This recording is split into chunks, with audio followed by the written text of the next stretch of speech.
స్ఫూర్తి నాడు ఇక్కడ చదువుకుంటున్న విద్యార్థుల్లో కూడా ఉంటుందని నేను భావిస్తున్నా.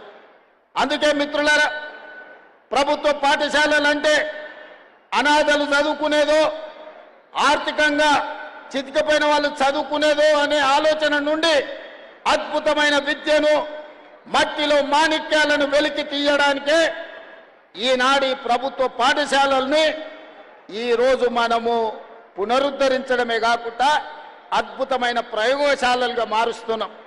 ఇవాళ ఈ ప్రభుత్వ పాఠశాలల్లో చదువుకున్నోళ్ళే రేపటి భవిష్యత్తుకు నాయకత్వాన్ని వహించే వాళ్ళు అవుతారని నేను సంపూర్ణంగా విశ్వసిస్తున్నా.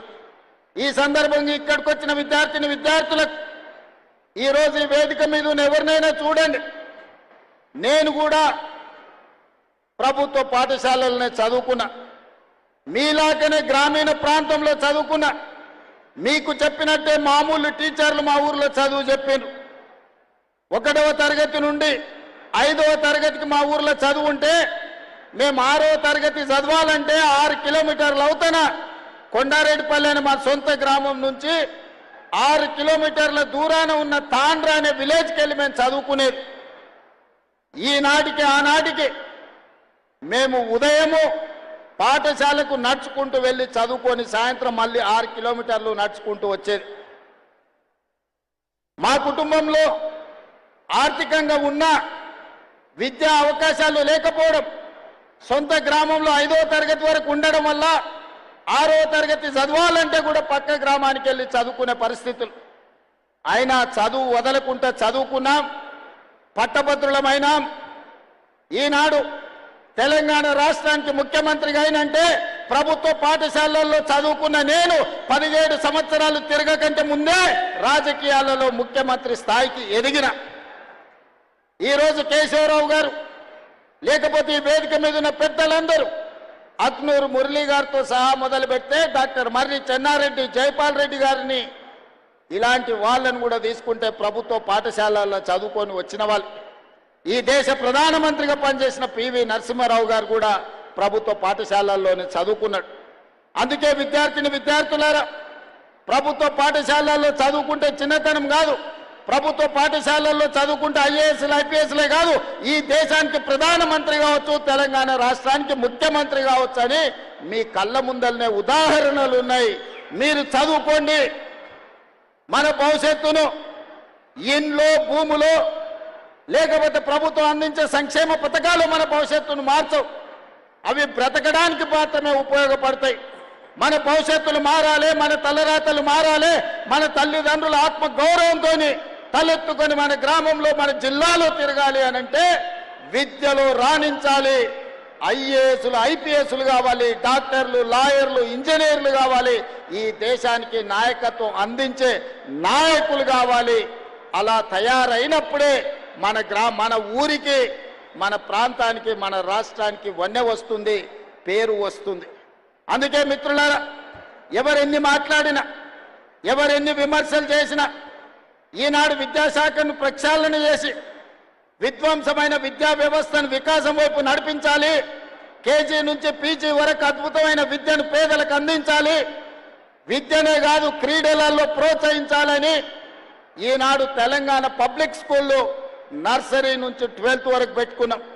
ఇదే కాదు, Eenadu young India integrated residential schools ప్రభుత్వమే తెలిసో తెలియకను ఎస్సీలను ఒక దగ్గర, ఎస్టీలను ఒక దగ్గర, బీసీలను ఒక దగ్గర, మైనారిటీలను ఒక దగ్గర, మిగతా వర్గాలను ఇంకొక దగ్గర హాస్టళ్లు పెట్టి చెప్పకనే కుల విభజన చేస్తున్నారు. మన మధ్యలో కులాల మధ్యన గోడలు కడుతున్నారు. నేను ఆలోచన చేసిన, కుల వ్యవస్థ నిర్మూలన జరగాలంటే ఈ అడ్డు గోడల్ని కూల్చాలని young India integrated residential schools ప్రారంభించి SC, ST, BC, minority, upper caste అందరినీ 500 మంది విద్యార్థులను, 2500 మంది విద్యార్థులను 25 ఎకరాలలో అద్భుతమైన ఇంటిగ్రేటెడ్ రెసిడెన్షియల్ స్కూల్స్ని డిజైన్ చేసినాము. ఈరోజు నిర్మాణ దశలో ఉన్నాయి, తొందరలోనే పూర్తయితాయి. ఇలా చదువు ఒక్కటే కాదు, స్కిల్స్ ఉండాలి. ఈనాడు ప్రపంచంలో వైట్ కాలర్ జాబ్లు ఏఐతో పోతున్నాయి. ఈరోజు బ్లూ కాలర్ జాబ్లు సృష్టించాలి అని అంటే శిక్షణ, నైపుణ్యం ఉండాలి. వృత్తి నైపుణ్యం ఉండాలి. అందుకే ఈరోజు యంగ్ ఇండియా స్కిల్స్ యూనివర్సిటీని ప్రారంభించుకున్నాం. మన భారత్ ఫ్యూచర్ సిటీలోనే యూనివర్సిటీ తయారవుతుంది. డిసెంబర్ 9 నాడు ప్రారంభించుకోబోతున్నాం. ఇప్పటికే 1000 మందికి శిక్షణ ఇస్తే 1000 మందికి ఉద్యోగ ఉపాధి అవకాశాలు దొరికినాయి. అదే కాదు, ఇంతకుముందు నేను వస్తున్నప్పుడు స్పోర్ట్స్ గ్రౌండ్లో పిల్లలు కనిపించారు.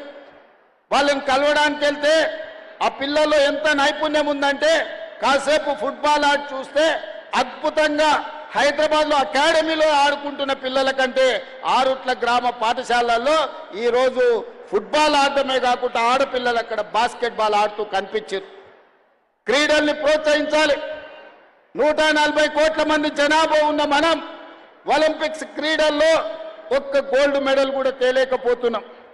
నేను సౌత్ కొరియా స్పోర్ట్స్ యూనివర్సిటీ ఆ దేశానికి వెళ్తే ఒక స్పోర్ట్స్ యూనివర్సిటీకి వెళ్ళిన చూద్దాం ఎట్లుందో అని. ఆ క్యాంపస్ 30 ఎకరాలలో ఉంది. 30 ఎకరాల క్యాంపస్లో చదువుకుంటున్న పిల్లలు ఆ దేశానికి 32 గోల్డ్ మెడల్స్ వస్తే ఆ సౌత్ కొరియా స్పోర్ట్స్ యూనివర్సిటీ ఒక్క క్యాంపస్ నుంచి 16 గోల్డ్ మెడల్స్ ఆ పిల్లలు సాధించింది. 30 ఎకరాలలో ఉన్న ఒక యూనివర్సిటీ 16 గోల్డ్ మెడల్స్ తీసుకొస్తే ఒక చిన్న దేశం తెలంగాణ రాష్ట్రం అంతా ఉన్న దేశం 32 గోల్డ్ మెడల్స్ తెస్తే మిత్రులారా, మా యువ మిత్రులు, మా సోదరిమణులు, మా చెల్లెళ్ళు, మా తమ్ముళ్ళు ఇక్కడ ఉన్నారు. మీరు ఆలోచన చెయ్యండి. 140 కోట్ల జనాభా ఉన్న ఈ దేశం ఈనాటి వరకు 75 సంవత్సరాల స్వతంత్ర భారతంలో ఒక్క గోల్డ్ మెడల్ తెచ్చుకోలేదంటే ప్రపంచ దేశాల ముందు తల దించుకోవాల్సిన పరిస్థితి దేశంలో ఉందా లేదా? ఈ చరిత్రను తిరిగి రాయాల్సిన అవసరం మన తెలంగాణ బిడ్డల మీద ఉన్నదా లేదా ఒక్కసారి ఆలోచన చేయండి. అందుకే ఈనాడు ఎవరు విమర్శించినా ఏమనుకున్నా సరే అని యంగ్ ఇండియా స్పోర్ట్స్ యూనివర్సిటీని పబ్లిక్ ప్రైవేట్ పార్ట్నర్షిప్ లో ప్రారంభించడం. 2034 ఒలింపిక్స్ లో తెలంగాణ రాష్ట్రం నుంచి గోల్డ్ మెడల్ సాధించే విధంగా మన పిల్లల్ని క్రీడల్లో తీర్చిదిద్దే బాధ్యత ముఖ్యమంత్రిగా నేను తీసుకుంటా అని చెప్పి ఈ రోజు మీకు చెప్పదలుచుకున్నా.